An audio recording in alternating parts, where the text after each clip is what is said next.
The film opens with a disturbing depiction of the cuckoo's parasitic life cycle, setting a symbolic tone for the story. We then meet Gemma, a primary school teacher, and her boyfriend Tom, a handyman. They're on a mission to buy a home and are directed to an estate agent named Martin, whose odd behavior raises immediate red flags. Despite his awkward demeanor, they follow him to a suburban housing development called Yonder, a place filled with rows of identical, eerily perfect houses. Martin shows them around house number 9 and oddly repeats Gemma's response when she says they don't have children yet. After stepping outside briefly, the couple returns to find Martin has mysteriously vanished. Trying to leave the neighborhood, they drive endlessly in circles but always wind up back at house number 9. Eventually, their fuel runs out and their phones show no signal. Resigned to their bizarre situation, they spend the night in the house. The following day, they attempt to escape on foot, but once again find themselves trapped in a looping maze that always brings them back to the same spot. A box of bland, vacuum-packed food is delivered outside the house. In a moment of despair, Tom sets the house on fire, and they sleep on the pavement. The next morning, a new box appears, this time containing a baby and a chilling note. Raise the child and be released. The house is mysteriously restored as if nothing had happened.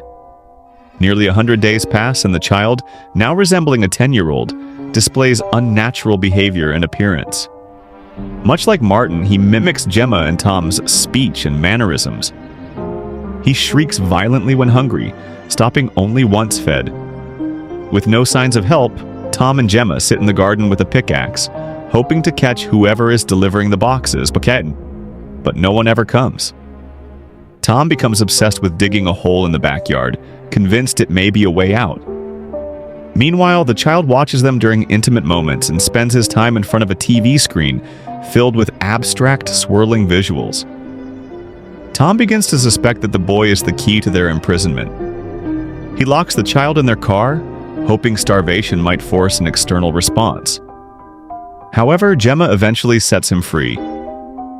One day, the child disappears and returns carrying a strange book filled with alien symbols and illustrations of humanoid creatures with expandable throat sacs.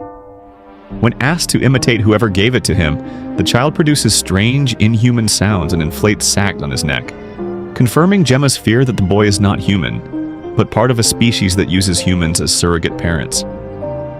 As time passes, the boy grows into a young adult, and Tom's health continues to decline.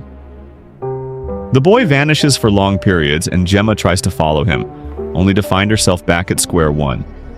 House number 9. Deep in his digging, Tom uncovers a corpse sealed in plastic. Later, the boy locks them out of the house, forcing them to sleep in their car. When Tom is on the brink of death, Gemma pleads for help, but the boy coldly replies that Tom may be ready for release.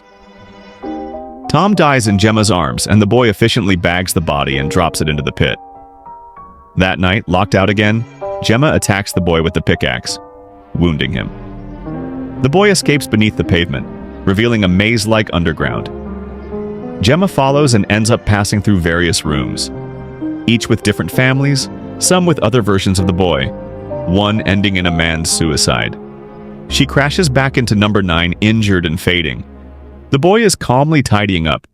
He carries her to a body bag, stating that mothers die once their children are grown. Gemma tells him she is not his mother before dying. He seals her in and buries her with Tom, then fills the hole, which disappears without a trace. The boy then drives back to the real estate office, where Martin, now frail and dying, is slumped in his chair. Martin gives the boy his name tag before passing away. The boy places his predecessor in a vacuum bag and files it in a drawer. Now alone, he takes a seat, waiting patiently. When a new couple walks in, he rises to greet them. The cycle ready to repeat once again.